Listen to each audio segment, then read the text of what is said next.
الحمد لله رب العالمين والصلاة والسلام على رسول الله صلى الله عليه وسلم إلهي بين مهديننا ولا ليال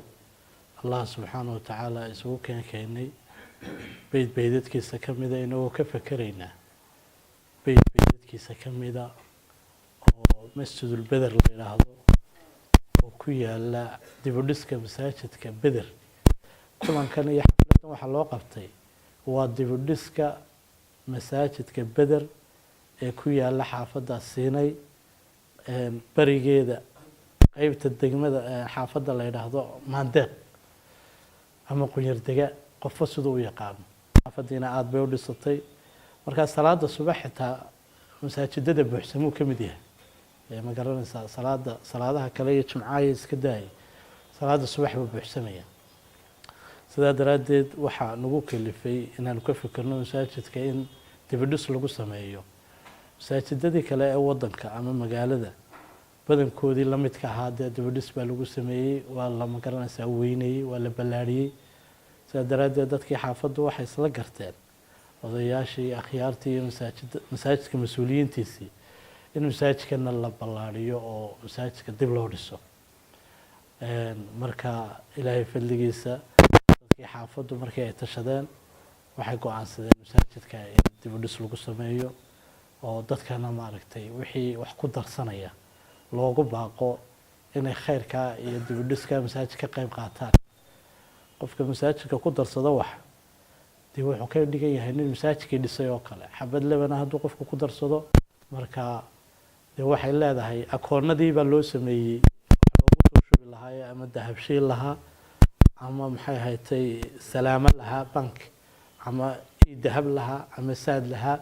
akoonnadana waa loo sameeyay dadkii maamulayna waa loo sameeyay de hadda wuxuu baa sugayaa inay ku soo dhacaan hadii la yiraahdo dawladkii la sameeyay wixii Ilaahay subhanahu wa ta'ala loogu bartay ballan qaadina waa la hayaa dad dulbay marka khayr badan ballan qaaday iyo dad laga rajaynayo marka insha Allah bidmillah kariim hawshaas baan sugu nimi hawshaas aan garanaysaa hadii la yiraahdo inuu fadhina Allah inoo fududeeyo بسم الله الرحمن الرحيم صلى الله وسلم وبارك على سيدنا محمد وآله وصحبه وسلم وبعد الحمد لله إلهي بينكم هذلنا سبحانه وتعالى أولا وآخرا شهادنا علومها سيهي سأجدك وكور بحيي كويا لهرقيسة حافظ السيناي دقمدا مانديق أما قنير دقاء وفسدوا يقانو مركاسي مقله وحلقة فهم كربو وإحنا وشاقي وإحنا وحير كهض لنا ودمانتنا نكود الدركسنا نبينا عليه الصلاة والسلام حديث صحيح وحنوت المامي من بنى لله بيتا بنى الله له بيتا في الجنة أو بني له بيتا في الجنة بيت في الجنة قفك قولي إلهي درتي ودس سبحانه وتعالى حديث لوحة المامية ولو مفحص قضات قول شنبلادنا هالنقضة إلهي قولي بوشنا ذا ودس سبحانه وتعالى وعلى ما أنت وكبه بدني هي أي إلهي جل جلاله وكفر حنيا وقولي أين قياس كرين وإلهي سبحانه وتعالى وكقيميني شرفيا كورو قاضية سأل الشيء قفك تلاك درسدا مساجدك قفك متى أنا فكر يدرين كدرسدا قفك جد النمائية مسؤولية كدرسدا قفك رقالة كدرسدا متى أنا مارت وحوي إلهي سبحانه وتعالى قد الماي الدنيا ده وحنا هنا وين نجو أمان عقلك وين نجو أمان عودك وين نجو أمان فكرك يدرين وين نجو أمان طفرة بنبا ما أنت رقالة بحنا لكن عيلك قدعية مركادتك جد يدبت بقى لا أبتر المايو guda iyo dibadba fariinta aan gudbinayno hadii gudidii aan nahay insha Allah ta'ala masjidka mablaqa inta leeg lagu sheegay waxa weeye Ilaahay baa dhisaya inagu ajarkaynu qaadanayno fariintaan idin soo gudbinayna waxa weeye maanta dhaqaalihii iyo fikirkii iyo dareenkiiba uu jira yaanu ceelina gaga dhicin beedka Ilaahay subhanahu wa ta'ala baynu gashanayno mid labana hadii noqoto waxyaalaha dhacay ee mataana maartay ajaa'ib kale xusida mudan waxa kamid ah waxaan kamid ahayn kulli gudi masjid kale wax ka dhisay baan kulli kamid ahayn waxaan aad u xusuustaa qof dumara naahika can rijaal iska dhaaf mataana maartay rage iyo dad mas'uuliyiin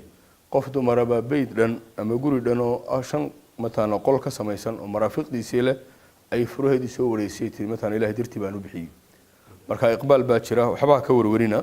gudida waxaan leeyahay Ilaahay ba subhanahu wa ta'ala inagu gacan qabanaya gudo iyo dibadba cidda joogtana waxaan leeyahay waxaynu hayno maanta waa inagu amaano qofka culimadu waxay ka waramaan maradul makhuuf wax la yiraahdo baa jira oo qofku markuu dhuun yeedhiyo markuu dardaarmo dardaarankiisa ma shaqeynayo hebel waxaa siiya maanta ayuu qofku awqaafta dardaarmi karaa mataana maaragtay wax sii dardaarmi karaa wax sii bixin karaa beyd ilaahay dhisi karaa madrasad dhisi karaa maanta maalin uu ka baahi badan yahayna insha allahu arrintaa waa u baxsanaya dad fara badan baa iyagoo dhaqaalihii ururinayay ay ku soo ururtay kadibna ka ambabaxay isagoo aan maa dafaca yani isagoo wax alla wuxuu dhiibay ba aanay jirin marka beydka ilaahay baa dhisaya waxaad ku dhiirigelinaynaa ilaahay jalla jalaaluhu baa inagu gacan qabanaya wuxuu nabigu noo sheegay sallallahu alayhi wasallam yani mataana maaragtay waxa ugu fadli badan afdalu sadaqaat waxaa ka mid ah dillu fustaadin fii sabiilillah dadka mataana maaragtay diinta ilaahay ka shaqaynaya baranaya ku dhaqmaya faafinaya harka yaree mataana loo sameeyo walow khaymadba ha noqotee ayaa ugu fadli badan sadaqada la geliyo ilaahay baa inagu gacan qabanaya subxaanahu watacaala maalin maanta aynu ka baahi badanna waynu maaragtay u baxsan doonaa haddii alla ka dhigo ilaahay baa inagu qiimeynaya tacmiirta masaajidka culimadu dee way ka warrameen in la qurxiyo in wax lagu barto in la dhiso in haddii el naadir loo sameeyo laga shaqeeyo waxaasoo dhan tacmiirtii masjidka ayay soo gelaysaa qofkaasina wuxuu ka mid noqonayaa insha allahu toddobada maalinta qiyaama ilaahay oo hadhaynayo rajulun qalbuhu mucallaqun bilmasaajid qof mataana maaragtay qalbigiisu masaajidka uu ku xidhan yahay oo dhisaya oo ka shaqaynaya toddobada maalinta loo hadhaynaya buu ka mid noqonaya marka fariintaan gudbinaynaa waxay tahay dhaqaalo uun keliyata maaha ama lacagun maaha caqliga waa loo baahan yahay fikirka waa loo baahan yahay qofkii dhul waqfaya waa loo baahan yahay mataana maaragtay wax alla wixii aynu hayno oo dhan ee asad aynu hayno waynu maaragtay ku yaboohaynaa insha allahu akownada afartee la sheegayna waynu kusoo hagaajin doonaa haddii alla ka dhigo waxaan xusuustaa wadamada mid ka mid a ayaa masjid baa la dhisayey masaajidkii nin baa wuxuu yidhi aniga waxba haygaga darina kelidee baa dhisaya qof dumara baa soo martay xabada lebana bay ku darsatay markii uu seexday wuu riyooday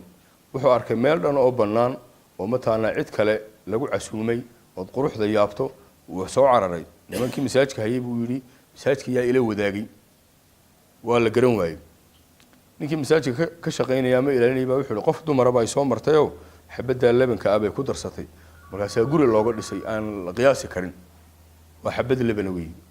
waa mataana maarti ilaahay subxaana watacaala waa inagu qiimeynayaa waa beyd ilaahay beydkaasi intuu dhisan yahay ee lagu sujuudayo macadka iyo madrasada intay ardaydu wax ku baranayaan adigana ajarku wuu kuu soconaya wuxuu nabigu noo sheegay sala allahu calayhi wasalam qof kastaba camalkiisu waa go-aya ilaa min halaatin saddex mooyaane waa muhim inaynu xadiiskaa qalbiga gelino insha allahu waxaa ka mid ah waladin saalixin yadcuu lahu walad saalixa usoo duceeya bacda mowtihi waxaa ka mid ah sadaqa jaariya ceel buu qoday madrasad buu dhisay waduu mataana wax ku darsaday kaynu naxnu calaa sadadihi alaan waa wixii aynu ka warramaynay bacda mowtina ina anfacaya insha allahu tacaala waa sadaqa jaariya weeye adoo qabrigaagii jooga buu ajarkiina kugu soconaya wax la yaraysan kara maaha marka maaragtay waxaan aad iyo aad idinka rajeynayaa rag iyo dumarba yar iyo weynba mataana maaragtay dhiirigelintaan kasoo qayb galno masaajidada magaalada masaajidka ugu weyn baa iyadoo loo fikirayo oo culimada ay warwarsan yihiin sidee wax noqonayaan laleeyahay inan yar oo masaajidka hortiisa jooga ayaa kolba culimadii dhinac u dhaafay masaajidka in la kordhiyo ayaa loogu talagalay inanku waa inan yaro dadkaas suuqa iska jooga ka mid a wuxuu yidhi adeer masaajidka inay kordhinaysaan baan maqlay 1500 oon harako ku cuni lahaabaan ilaahay dartii u bixiyey culimadii dareen bay ku keentay waa ilmo yar caawaan qadayaa buu yidhi laakiin ilaahay dartii baan u bixinaya marka haddaad dhaqaalo badan ku bakhaylayso waxaa jira juhdul muqil wax la yidhahdo nin isagu wixii hayay intuu habeen u qaday ilaahay dartii u bixinaya ilaahay subxaana watacaala rag iyo dumarba dhalinyaro iyo waayeelba gudo iyo debadba waxaan idin leenahay insha allahu waa la arki doonaa masjidka oo machadkii shaqaynayo oo dhismay oo dabaqya waa la arki doonaa laakiin qof walbana ha ka qadin waan xoolo yarahay looma deeq la-aado baa la yidhaahdaa inta kale waxba ku dari maayo muhiimaddu waxay tahay waxa aad haysay diinta geli ilaahayna subxaana watacaala waa kuu barakaynaya awlaadaada ilahay kuugu barakaynaya kii mataana maaragtay wax bixiyey ee awlaad la-ah sadaqada ilahay waa ugu barakeeyey kii hayey awlaadda ilahay waa ugu barakeeyey sadaqadu waa shay la yaab leh uu nabigu ka warramay sala allahu calayhi wasalam wasadaqatu burhaan sadaqadu waa burhaan iyo xujo qofka iimaankiisa ka markhaati kacaysa waa qof nabigu wuxuu sheegay sala allahu calayhi wasalam kii neebaa maalkiisa maalka laga dhaxlaya ka jecel ama keebuu jecelyahay bimacna alxadiis saxaabadu dhammaantood waxay idhaahdeen maalka aanu hayna baanu ka jecelay kana laga dhaxlayo nabigu wuxuu sala allahu calayhi wasalam maalkiisu waa maalka uu sii hore marsaday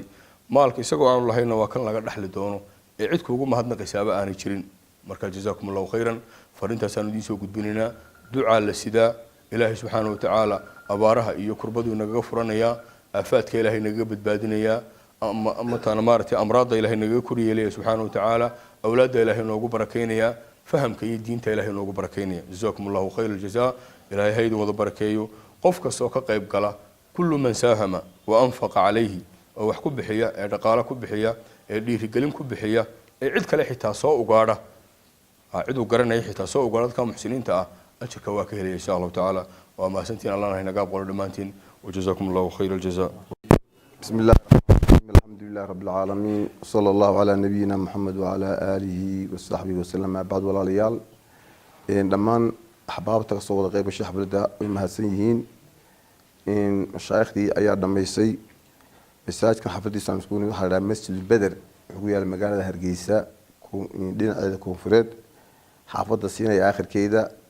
amba qaybta la yiraahdo mandeer ayuu ku yaala warbixintii masaajidka wasaal inoo soo sheegay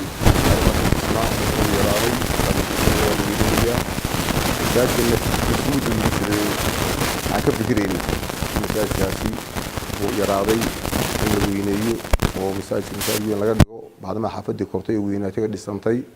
dadkii lagu qaadi waayey aad iyo aad baa looga fikiray waayahanba fikirkiisu ilaa xarameenkii buu gaadho khalwadiisa iyo ducadiisa iyo ilaahay subxaanahu wa ta'ala inoo suurto geliyo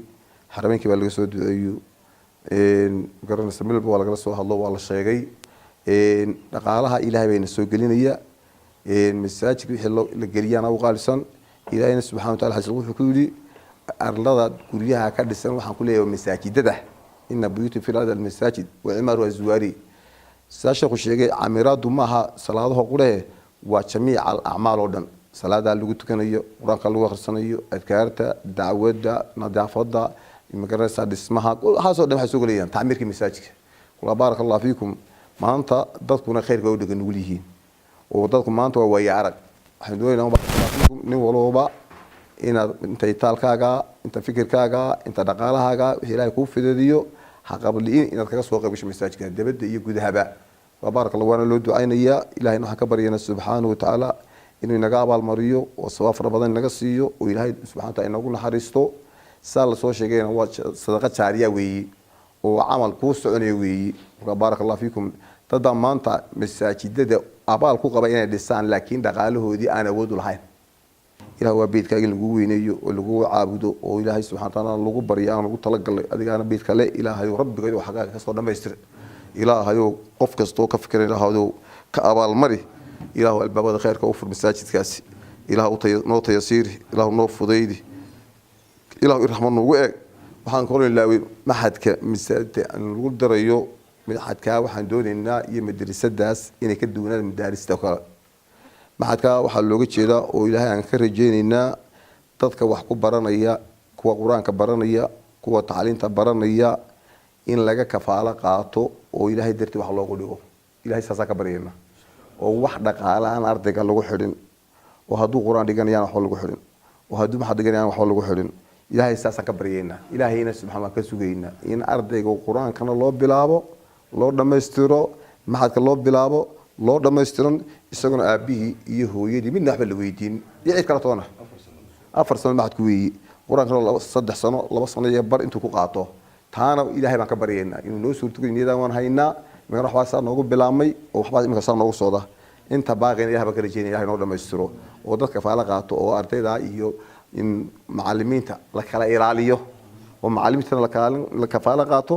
ardayguna diintiisa uu barto oo quraankiisa barto cilmigiisa barto saas ilaahay ka rajeynaa xaafad wada iska masaakiin oo garanaysa saas kaga badan kolka imika way noo bilaamay taarkaasi ilaahay noo siyaadiyo imika inama wala dhigaa mid hablaan wala dhigaa labadu waa fi sabilillah dadka kale un baa ilaahay soo mariya laakiin macallinka iyo ardayga waa la kala ilaaliyo ardayga waxba lagama qaado macallin magarasa dadka waxba looma weydiiyo saas ilaahay inuu dhameystiro maxadkana saa ku shaqeeyo madrasa ku shaqeeyo Allah inoo fidiyo